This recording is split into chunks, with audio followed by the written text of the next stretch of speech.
Why did he have to leave me down here all alone? Oi. Poor Red. I'm so sorry. You're at peace now. Let me die, please. Reams of book. Where did Red scavenge all these from?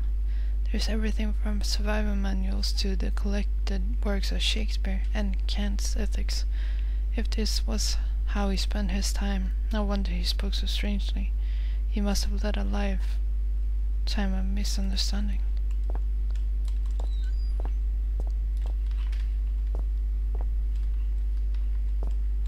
Oh, poor Red. My dearest friend, how are you? I am as well as can be expected. I have some sad news though. A few days ago, there was some kind of collapse and some of the ceiling of the cave fell in on me.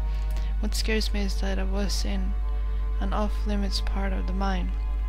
They may not look for me here, but if they do, and they find me, I'll be in so much trouble. But I think I'll have to worry about that. I don't think I have to worry about that, because I'm not sure I'll be getting out of here. I don't mind so much. I've been working on the mine for about 3 weeks now, and I'm really proud that I can send money home, but it's pretty tough work, and so far you're the only person that's really been nice to me. Plus, I have some nice company down here. There's some friendly kind of creepy crawlies, and some books I bought from home that I was taking to the rec room. If you think about it, I was really quite lucky I had all this stuff with me, otherwise I'd be bored stiff. As it is, I have Shakespeare, Bronze, Nietzsche, perfect bedtime reading, although I suppose I might be trapped here long enough that I have to read them twice. I always used to ask my mom how long people survive without food and things. I read how some people can survive underwater for over 5 minutes and some people last in the desert for weeks, but she always said you had 3 minutes of air, 3 days of water, etc. I suppose I'll probably find out soon enough. I guess if I had to, I could find food around the place. Like I said, there are all sorts of creatures here, but they're better off as my friends than my lunch. I wonder whether I shall starve to death, or go cave crazy first. Neither sounds too much fun, I guess, but if I had to choose, I'd say I want to go mad. It sounds like an adventure. Tom Redwood. Age 14? Oh my god, you've been locked in here for ages! No wonder you're insane. Or were insane.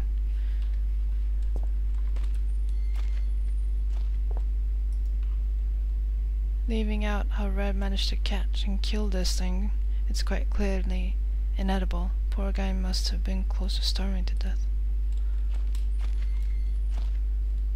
This is a dog, right?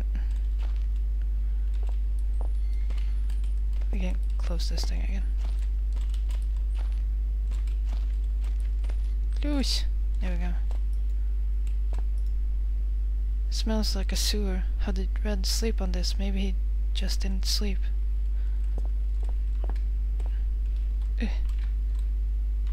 Save.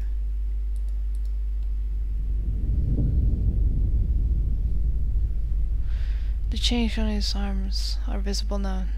Not there out of choice. Father looks on aghast. He clutches some notes, shaking hands. He knows what has come, what the man has released. The only one who could stop it. Howard knows the real fear. If I never see another of those things. Poor Red.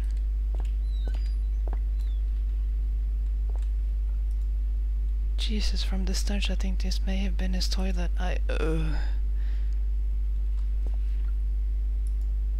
many hours did he spend with his neck in this noose? Just trying to end it all.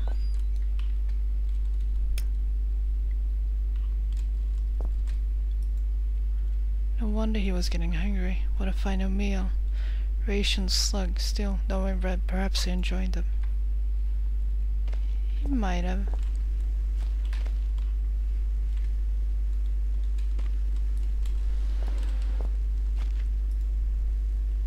A funny place to have it.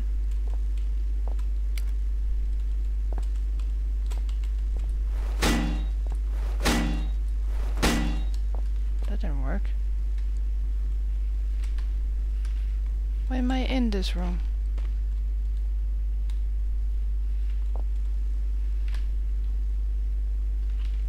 There must be something I can do with this.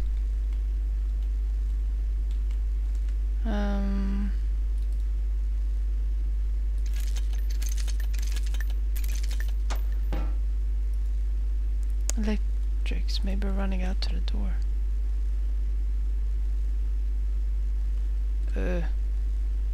Oh well. Wahahaha. There's a big ass hole. Or, not a big ass hole, a very long ass. Deep, I guess you could call it. Can I open this now?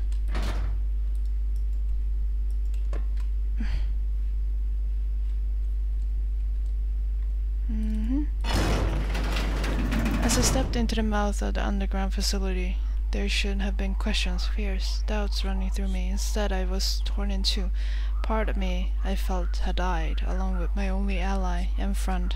His final words had raised more questions than they'd answered, and I couldn't get his screams for help out of my head, despite knowing deep down that the pain I had caused Red was, itself, all the help I could have offered him. I was alone again, but I had nothing to do other than press on into the unknown. If I'd felt so bad about Red, I should have listened to him and stayed where I was. I would trade his fate 100 times for my own.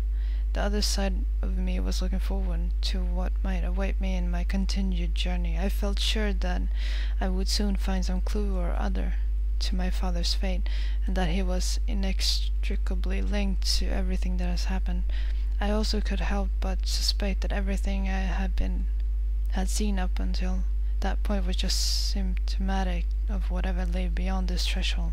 I know now I was right. Welcome to the shelter.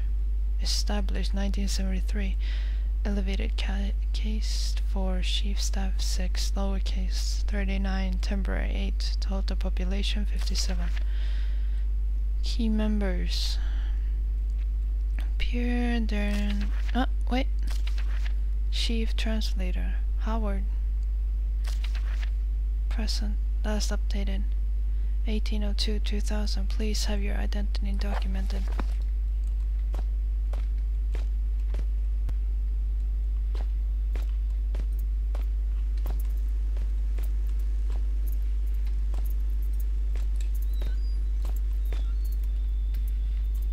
Huh?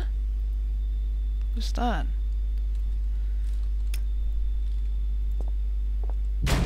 Oh, fuck me backwards.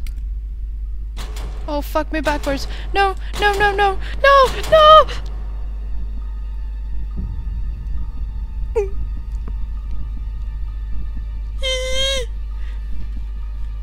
My light doesn't... Yeah, my light works. My other light doesn't work. I'm just gonna close my eyes and run forward. I don't want to see.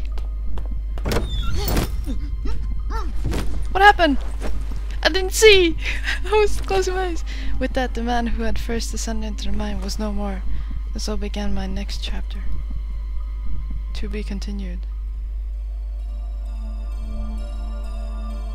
I'm gonna have to check out my recording because I actually had my eyes closed. That was scary. It was, actually. And there's a second on it. Yeah. Well then, I hope you enjoyed it. It was enjoyable even though it freaked the fucking hell out of me, so to speak. Yeah. I hope you enjoyed it and look forward to the next one. Bye.